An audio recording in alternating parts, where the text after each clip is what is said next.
Hello, good evening po sa bawat isa. At dahil gabi po ang aking paggawa ng pag-voice over ng ating video ngayon, ay good evening po. Now, ang video po na ito is about baptism. Water baptism. Ito po ay naganap sa Bangar, Pangasinan or Nueva Vizcaya. So, parang dalawa po yung kaniyang location, but ito po ay Bangar, Nueva Vizcaya or pwede ring Pangasinan. And their pastor, Pastor Linster Bangit, meron po siyang binautismuhan na 7. And what a great experience or witnessan po namin ito. And this is part of their 26th church anniversary. So, ang ganda po ng nangyari po rito. And actually, after ng baptism and church anniversary, Lunes na pagka-Lunes ay yun din po ang kanyang send-off fellowship dahil he was called to go to Salazar, Nueva Ecija. And he was called to be a missionary there together with his family. Talaga pong nag-iyakan yung mga tao rito, yung mga Christian believers.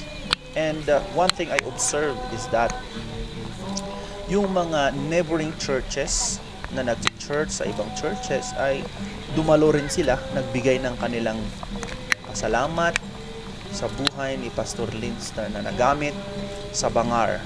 And truly, yung kanyang buhay dito sa lugar na ito ay ilaw sa mga tao dito. And yes, this is a great experience na matunghayan po namin. And I was there taking picture as well.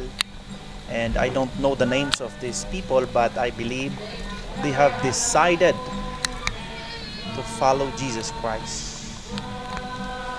And this time is immersion po ang kanilang pag-bautismo.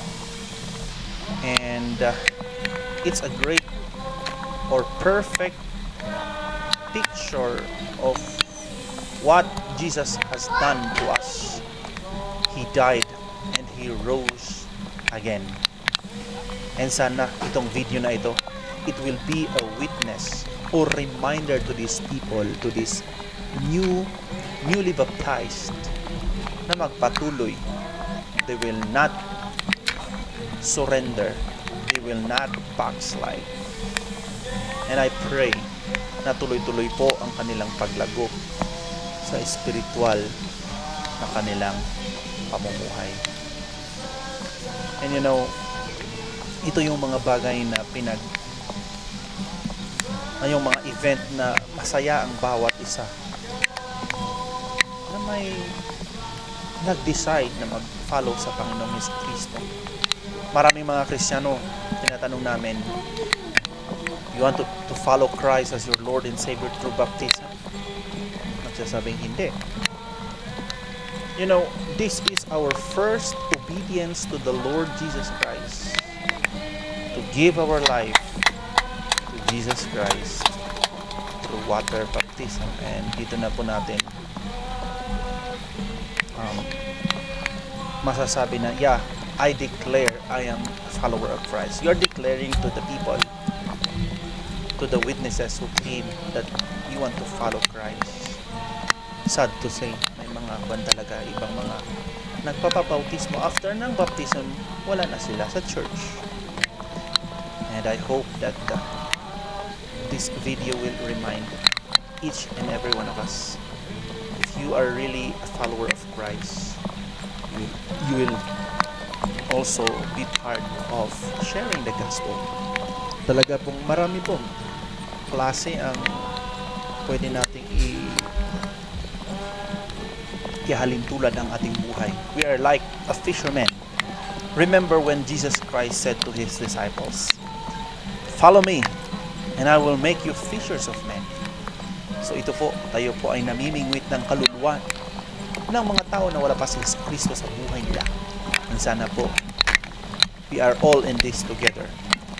Isa pa na halimbawa or halintulad po natin sa ating pagsunod kay Kristo. If we follow Christ, we are a soldier of Christ. Diba? And yes, we have an enemy, the devil and the demons. Hindi natin kayang talunin ito. We need Christ. We need each other. So, kumbaga, itong mga nabautismo na ito is, they are classmates. Magtulungan sila. They're like a team. They will remind their fellow newly baptized members kung sila po ay nanghina na sa kanilang spiritual. They will lift them or they will lift up their fellow Christians, yung kasamaan po nila na bautismo. And yeah, we are all follower of Christ. If we believe in Christ. And sa mga nagtatanong din na hindi pa nabautismuhan due to sickness, maybe hindi na kaya. This is not a requirement for salvation. This is our obedience to the Lord. Kung hindi ka man nabautismuhan because of your situation right now, you are still safe because the basis of God, when we die or when He will come and get us, it is the Lord Jesus Christ. If you accepted Him as your Lord and Savior, then you will go to heaven. You belong to the body of Christ. Ayan. So, this day, I am so happy because these next generations of believers in this place will be used by God. I believe God has a plan in their life. So, nawa muli ay tayo po ay masaya na nanonood sa kanila. And yes, congratulations Bangar Fundamental Baptist Church for growing in numbers, and I believe spiritually. Continue on according to the Word of God. Huwag po nating kaligtaan, Hebrews 10:25, na makipag fellowship sa bawat isa. So sana po, this is not the end of your spiritual journey. God bless.